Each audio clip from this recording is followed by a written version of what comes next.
Welcome back to the MyLatinLife podcast. Since 2014, MyLatinLife has been your trusted guide to traveling and living in Latin America. My guest today is Will in Paradise, Will Lair, am I pronouncing that right? From Club Cocal in El Salvador. He's an American in El Salvador doing big things, and we welcome Will to the podcast. Hey, brother. Thanks for having me. Yeah, man. Thanks for being here. Apologies. I never, the Lehr, it's like the hardest last name in the English language to pronounce. German, but yeah, pronouncing it in English is tricky. Yeah, Lair, you hit Lair. The nail on the head. Lair, yeah. Well done. Cool. And so you kind of do two interesting things. You have Unbound Assets where you're dealing with alternative assets, crypto stuff. And then you have Club Cocal, which is a beachfront event center in El Salvador. Maybe people can have their weddings there and crypto meetups and so forth. And you guys sell some real estate as well. And I was looking at the website and I was like, I saw this, it was like 17 acres for 100K, 5 kilometers from El Zante, ocean views. I was like, oh, that's actually a pretty good deal. Like, that's kind of crazy. So I want to hear about that too. Awesome, brother. Yeah, thanks for having me. I've been following you for a long time.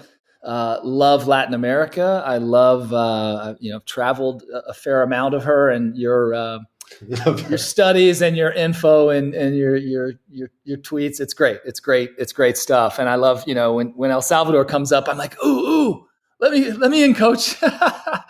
So yeah, man, El Salvador is just absolutely on fire. I mean, everybody probably knows it was the murder capital of the world not too long ago.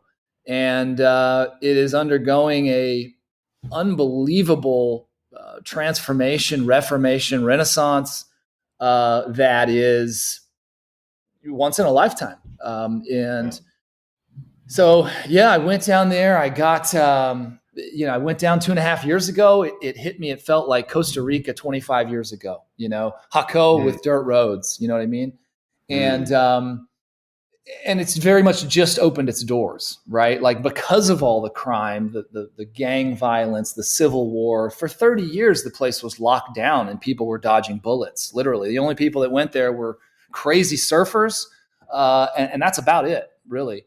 And so now this huge pendulum shift, right? Now you have a libertarian president, benevolent king, if you will. And the place is just transforming rapidly. Having studied Dubai in international business school 25 years ago, the project of Dubai, and watching that, post Singapore, a lot of what's aligning in El Salvador, a lot of global wealth managers are talking about El Salvador being the next Singapore, if you will, of Latin America, which is a huge task. But if it continues at this pace, it wouldn't surprise me. And I think it'll do it faster than even the Dubai experiment, just based on Bitcoin, based on technology, based on a tremendous concentration of intellectual capital that is descending upon the country. That's perhaps the biggest thing that has me the most giddy.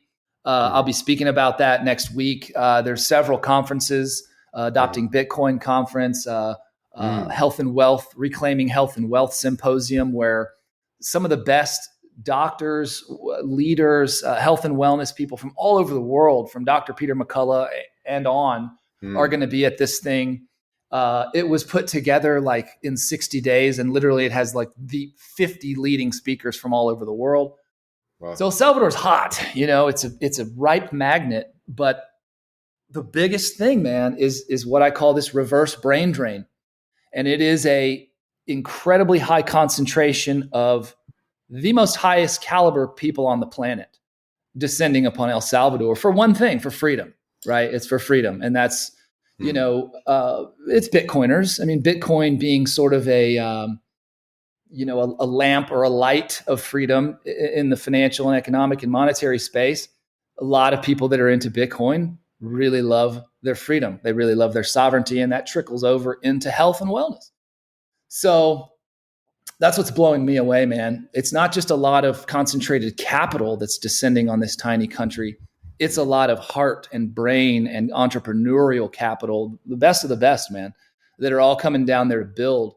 And I'm just super stoked to be a part of it. And, the real estate market down there feels the whole energy, the whole thing feels very manifest destiny, feels very 1800s California gold rush.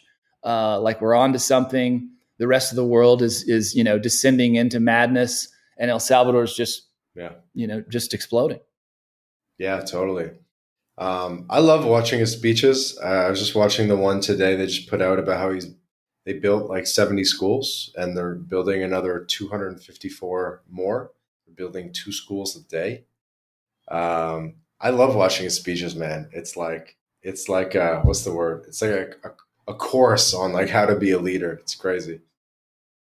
Yeah, I've seen dirt move this fast in certain markets. Austin, Texas, the last 20 years. That's a good example, right? El Salvador is moving dirt, brother.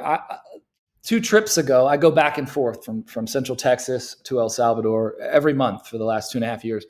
2 trips Every ago, month. I was every month. Yeah, I've been except for 2 in the last 26 months. There's a commercial construction everywhere, and there's a commercial center right across the main road from our beach area, and they had just finished they were still working on the foundation and the retaining wall and all of this stuff right when I left. Came back 4 weeks later, and there's a Pollo Campero fast food chicken store open, shooting fireworks and selling chicken. 4 weeks later. I've never seen roads, bridges, infrastructure, buildings be built so fast everywhere. I mean, all over the country. So yeah, Bukele said it best. He said, it's amazing what you can do when the money stays in the country. All the last presidents were total crooks. They had planes full of cash leaving the country, leaving all the people in poverty. And now all that's being reinvested, and you can see it. You can totally see it. Is there a direct flight from Texas to El Salvador? How do you do it normally? Yeah, Houston has a direct. There's direct flights from all major cities. Orlando and Vegas have seasonal ones, but we're getting more. I'm really working on my friends to push for an Austin direct flight, because I actually drive to Houston and fly direct, because by the time I drive and connect flight, it's actually more time. So, okay. But there's an Austin and a Dallas and a Houston direct. Tell me some more about the observations that you're seeing, like changes or just, wow moments that you've had down there.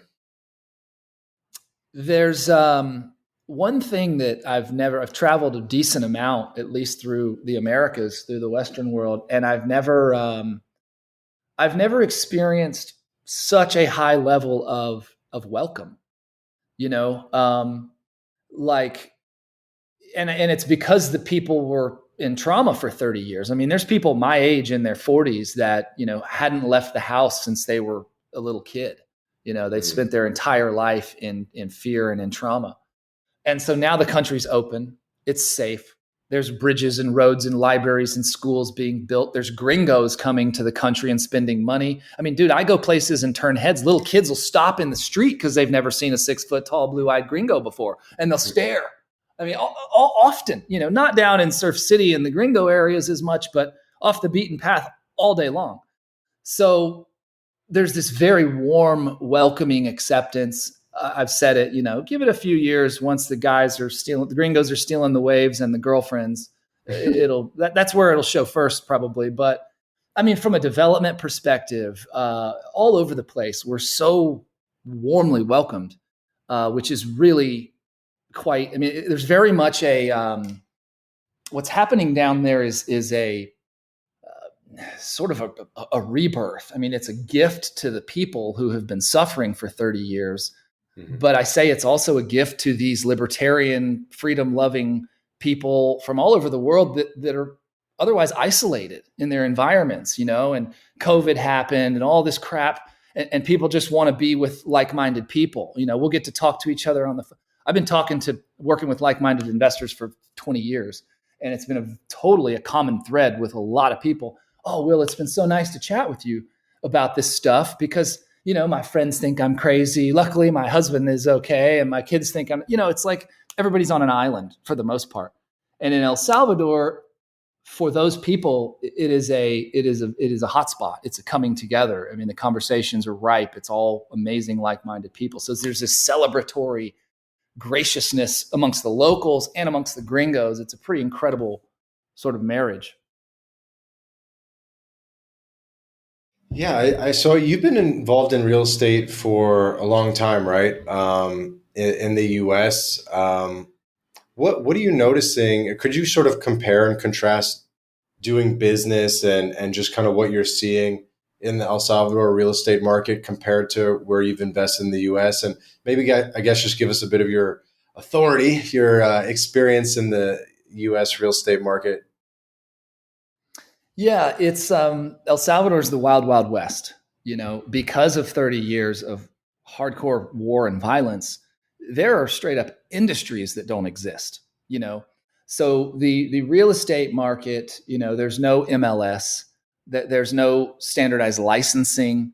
They're actually just now implementing, KYC, know your customer, anti-money laundering, regulatory sort of training compliance programs for real estate companies. It's the Wild West, man. Everybody's a realtor. Everybody cousin Jose. I've never done a real estate transaction down there with only two agents, with only a buyer and a selling. I mean, it's insane. Maybe once or What does twice. that mean? Like more dudes pile on to the transaction? There's very often three agencies involved. Yeah. Yeah. Very often. Okay. Depending on what if you're buying a listing from one of the local gringo companies and often paying gringo prices, then no, you're probably there's just a two-way. But when you're going after land deals and you're working with locals and all that stuff, it's very complicated, and there's no centralized listing.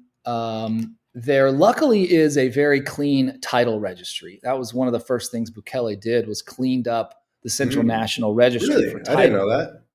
Yeah, Okay. so title is luckily, it's very easy to scrub a property and confirm the title is clean and confirm the seller is clean. That's huge. Those are the That's two things you huge. do. As long as those are legit and the seller can receive your money and will sign, it's your property.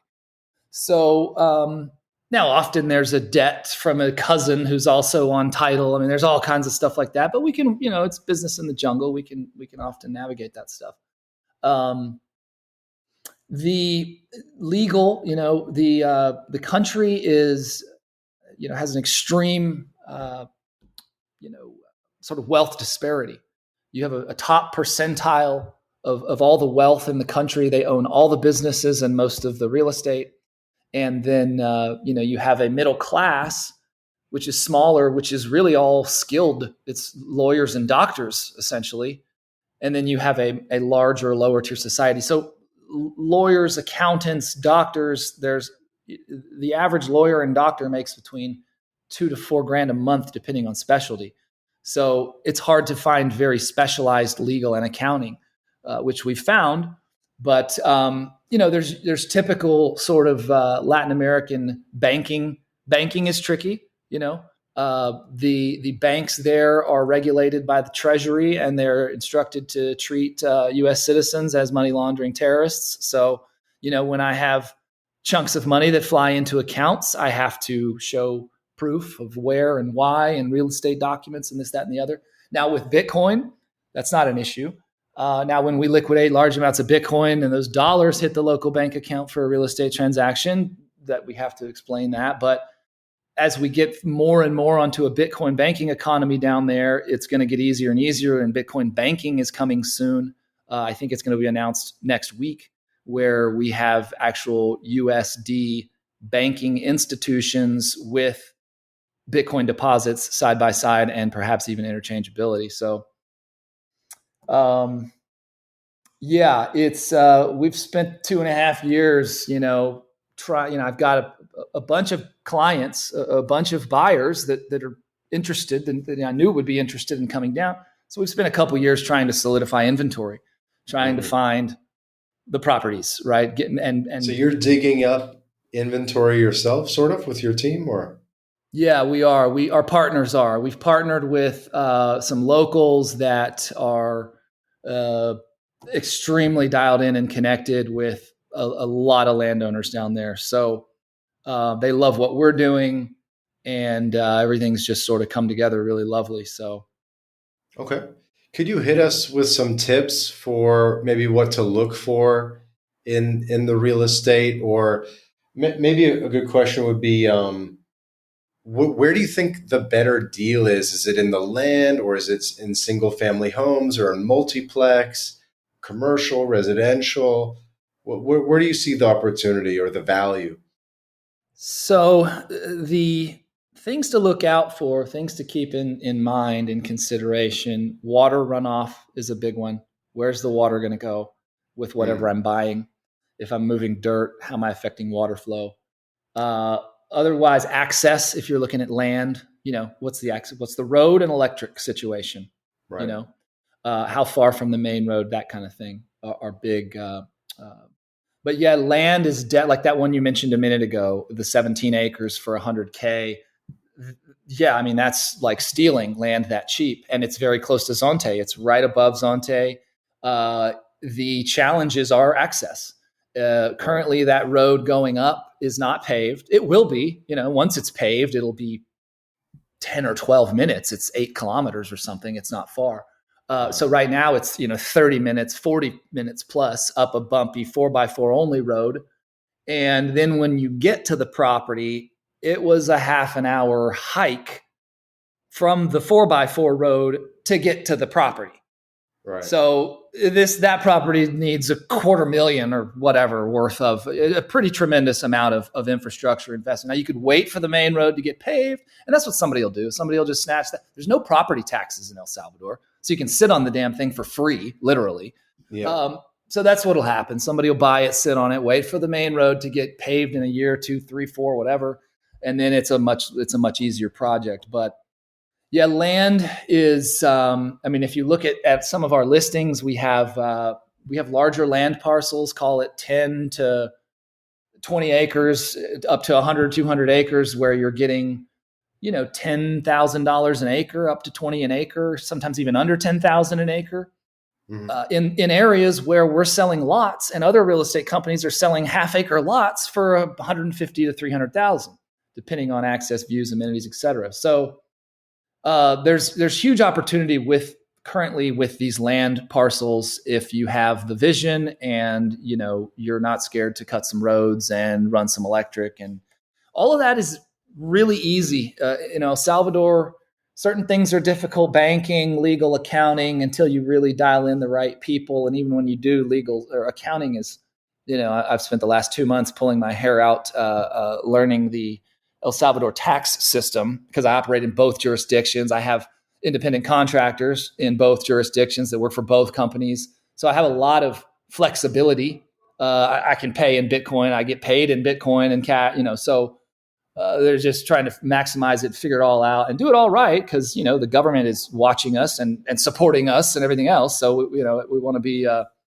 It's funny. It's funny being a libertarian and actually loving the government. you know, my partner told me down there. He's like, man. He's like, I don't mind paying taxes to the El Salvador government because it's all coming back to us. Right. Yeah, no, that definitely makes sense. So, like on the land side, what do people need to know about zoning? Um, Historically in Latin America, zoning is pretty chill. Like you don't, you can sort of build whatever, but maybe I hear the doorbell there. Should we pause? Are you good?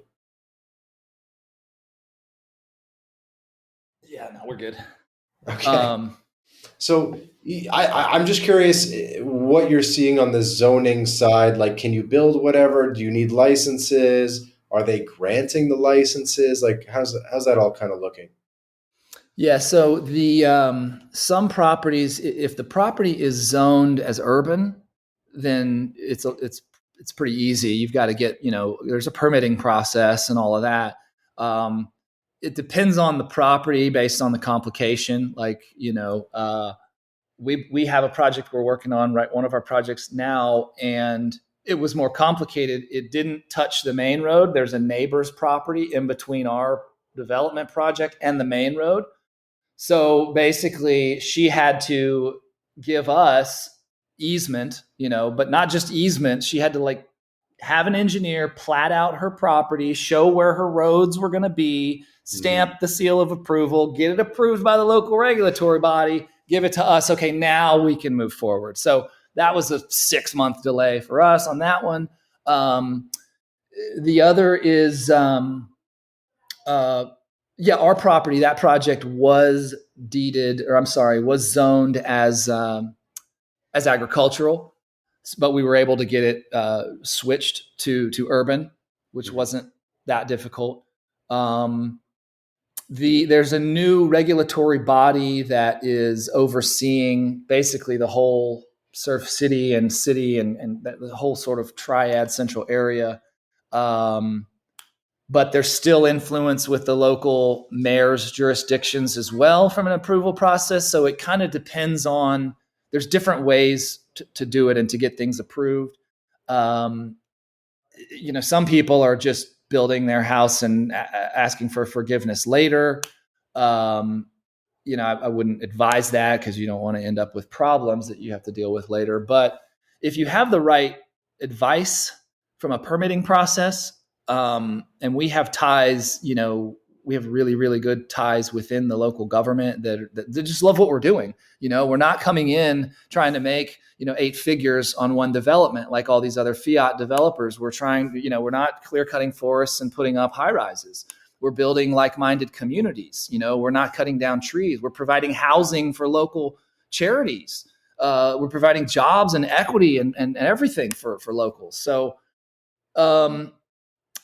permitting, it depends. I've heard some stories of people taking forever to get this X, Y, or Z project approved, and others getting stuff approved very quickly.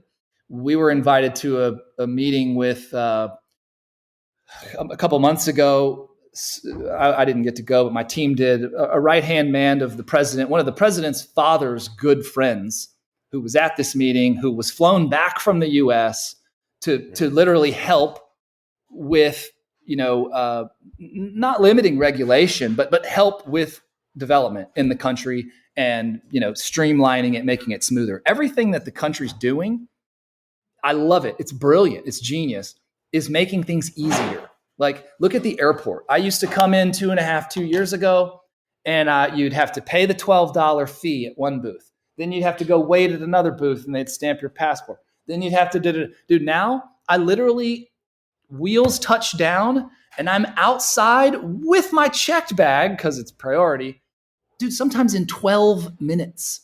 Right now, there's no more $12 fee, which is brilliant. When you have a gringo coming into your country for the first time, do you want to juice them for $12, or do you want the experience to be like, doors open, come on in? So that's what they're doing, and they want to extend that to development, infrastructure, companies, tax reform, all of it. But there's a lot to do, poco a poco, as we say. That's cool. And it's cool to be able to give that perspective, because someone who's just going now for the first time, they can't even appreciate the change because they never had to experience the fee. Yeah. Yeah. Dropping that fee. In fact, my first time that I went and it dropped just a few months ago, I had my wife and 2 kids with me. So I was ready to shell out $48, and they were like, no, the president did away with that one. And now I've got so many El Salvador stamps on my passport, man. I show up at customs and they're like, oh, William, welcome back. How come you don't have your residency yet? So, but yeah, residency's super easy to get down there. Yeah. Yes, we can help people get residency. Yes, you can. You helped my friend Paul, in fact. My friend Paul, who lives down there, lives at Club Cocal.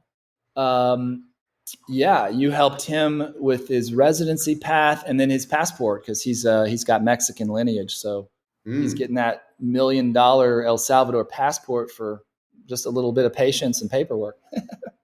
What Will's referring to here is that for people with Spain or Latin American passports, it's a 1-year path to citizenship in El Salvador, which is pretty insane. So if you're like Mexican American or Honduran American, even if you're a dual citizen, even if you're born in the US, If you have just, even the passport by descent, that's enough to be on a 1 year track to citizenship in El Salvador, which I think is like an absolute no brainer. I think people should be like, I can't even believe more people aren't doing that. Yeah, I think that the, I can't imagine. I mean, after a flood, continuing flood, it's not going to continue to be. They're going to tighten it eventually. They're gonna tighten it. It can't be 1 year forever. Yeah, yeah. We're Um, trying to. Yeah, go ahead, brother. no worries. Um, no, one thing I wanted to ask about was maybe the experience that the kids have had. Like, how old are they? Maybe they've had some unique observations, or you could comment on kind of the experience of kids in El Salvador versus Texas. Yeah, my kids are 10 and 15, and yeah, they love it down there. My oldest loves drinking coconut water. Like we drink it here. I mean, but when you're drinking the good stuff right out of the coconut and then smashing it and eating the meat, it's just next level. Um, in fact, the first time he was down, he the next morning he's like, Dad, I think I woke up and peed like 7 times in the middle of the night. I was like, yeah, man, the coconuts are the most hydrating, beverage on the planet. And you pounded like 5 of them yesterday. So yeah, the kids love it, man. There's a really good and great expat community that's coming together down there. So there's there's good integration, like bilingual schools as well. So we have friends that are locals whose kids, so we'll have like a family pool party or whatever, and we'll have teenage kids, we'll have little kids, and then most of the Salvi kids are bilingual because they were either raised in bilingual school there or they were raised here or back and forth. Um, yeah, they love it. There's so much fun stuff to do, from waterfall hikes to eating crazy, amazing fruits to, you know, seeing wacky looking animals. Um, yeah, the kids, it's always like a, week long kind of spring break or Christmas vacation for them down there. But, yeah, they enjoy it. I imagine probably in the next few years, I'll be down there full time. Mm. Get my youngest. I could see my youngest doing, high school down there. So we'll see. What about just like the difference of obviously like walkability and just maybe how children are treated, or maybe it's like a more family or less family friendly society down there? Have you sort of noticed differences on that level? Mm-hmm. It's your very much Latin Catholic culture. They love their old people. They love their kids. You know, I mean, it's just like, I mean, you're on the flight and sometimes it's delayed because there's like 35 wheelchairs. And old people, Latin old people, God bless them, that have never flown in their life before. So they, it's a trip. In fact, Avianca has a 1 hour pre-board for that reason, because dude, the whole country barely left. I mean, probably half of the drivers on the road should not be driving, right? I mean, I've only been driving for 6 or 18 months. I mean, driving, it's a very dangerous driving environment. You have to be extremely defensive because they're just terrible drivers. Um, and they're terrible at boarding flights too. But no, it's great. The kids, there's a very family friendly, culture. Like the new library that they just built. I mean, it's just very family friendly, kid friendly programs. They've got these reading programs, all these computers in there, but you have to book 30 minutes of reading time or book time before you can have the computer Mm, time. They're interesting. doing a lot of cool stuff, man. The country's really, and they're integrating AI and Bitcoin and coding and all this stuff into their early education. The president has more than once purged woke curriculum from the schools. They will not allow it. And as Wow. a father raising, I mean, you see some of this stuff and it's like, what in the hell are they? Why are kids? What are we? Are you kidding me? So yeah, they definitely protect the family, protect the kids, protect their culture. It's again, the cleanup has been very swift. Bukele rules with an iron fist when it comes to crime. They don't put up with crime. In fact, they had such a problem with drinking and driving, people dying, that they have a zero tolerance policy. And a lot of us gringos can have a couple beers and drive. It's part of our culture, kind of, or at least was. Not down there. I have to tell, that's one of the first rules I tell clients and friends and people coming down. It's like, don't flush your toilet paper and don't drink the tap water and don't drink and drive. There's Ubers everywhere. You can hire a driver for nothing. I mean, you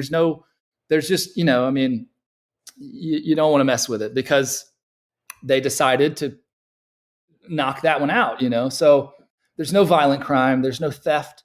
It's just so swiftly punished and publicized. But at the same time, you don't get arrested for peeing on the side of the street, or, they won't throw you in jail for smoking a joint. I mean, the pot's kind of like arguably decriminalized. If they think you're dealing, you're no bueno, right? But if you're just a gringo, I think Bukele even said we're not going to arrest a gringo for smoking a joint on the beach or something. There is a little bit of an unfair gringo card down there. It's a bit of an unfairness. We are treated overly well, and things like that. With the pot thing, if that's was pot decriminalized, well, it depends if you're a gringo, if you're a local, So it's a responsibility to not be an asshole gringo and to accept it with honor and grace, and hopefully add whatever value I can to make this reformation better, or just whatever, right? Just add my value to it. So, and the people are incredible, man. They're so happy and joyous, and it's like a nonstop celebration down there. It's like 4th of July every weekend because they have freedom, In what way?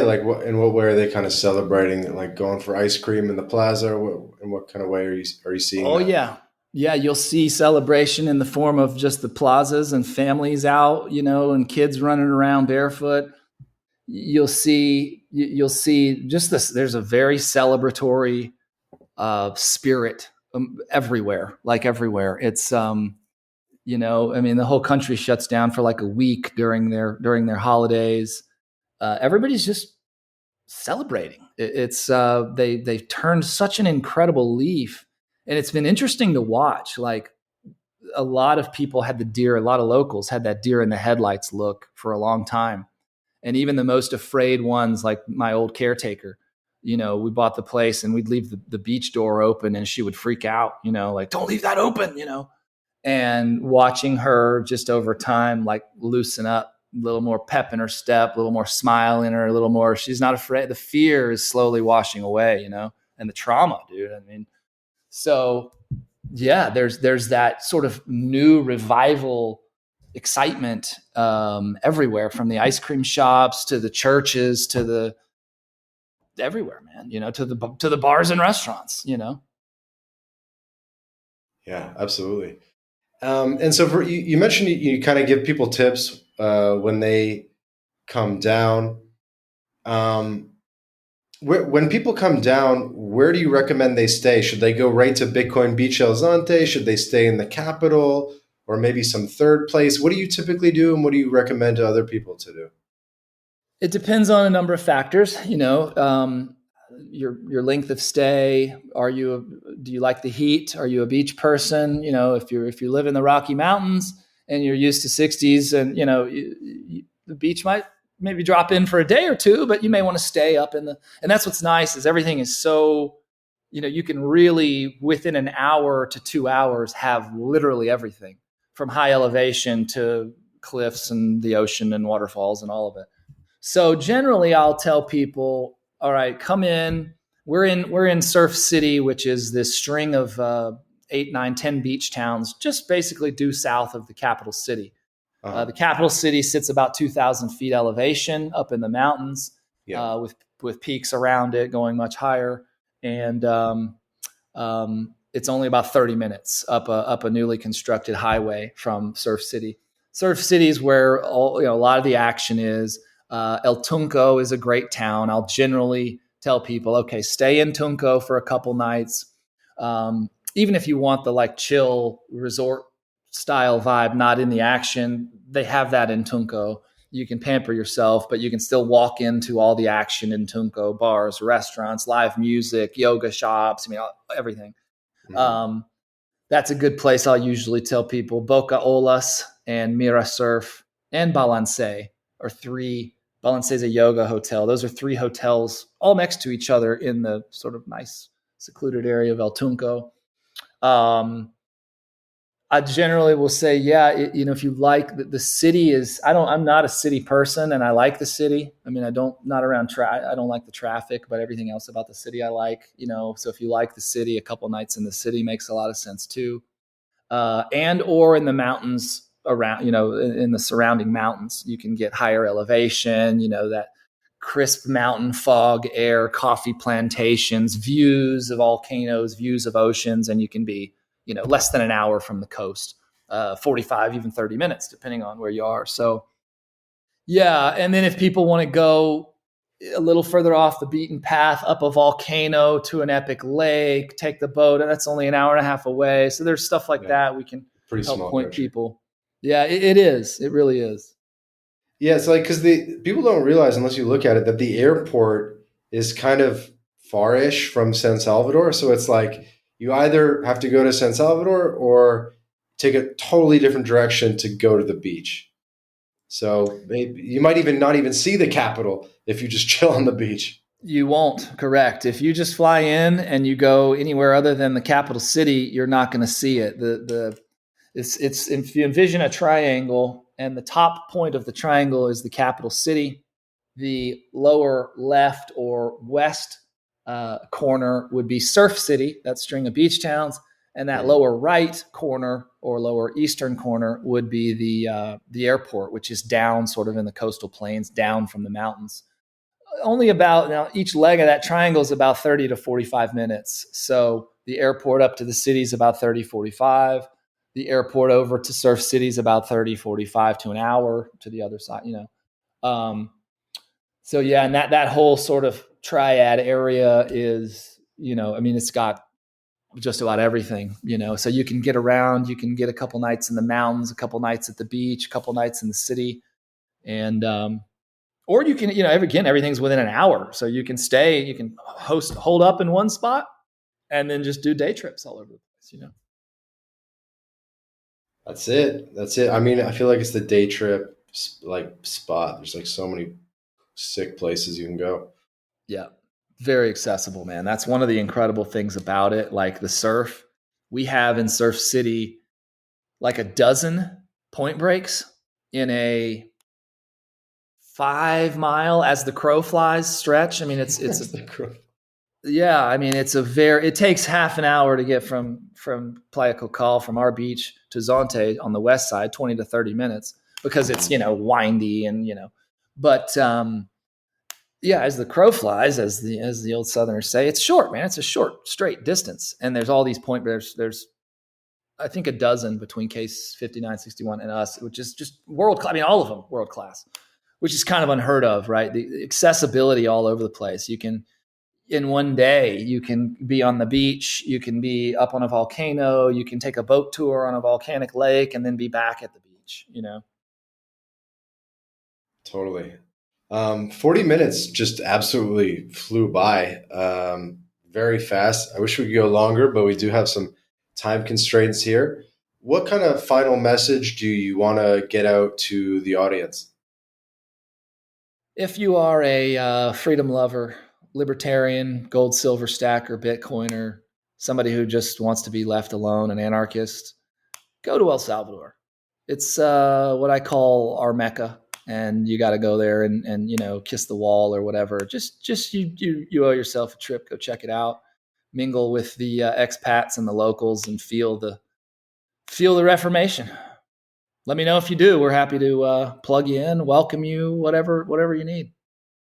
I'm hyped to get down there. I want to go there and I want to go to Prosperous soon in Honduras. I'm not sure if you've been out there, but I want to do like a little 1-2. Yeah, I got to get out there, man. I've been so consumed with El Salvador the last 2.5 years, but I'm super interested in getting out to Prospera. Yeah. So it's going to happen. Link in the description to Will's Twitter. And then from there, you can find your way to Club Cocal as well if you're interested in real estate or maybe renting out his incredible venue. Maybe mention MyLatinLife so they treat you real nice.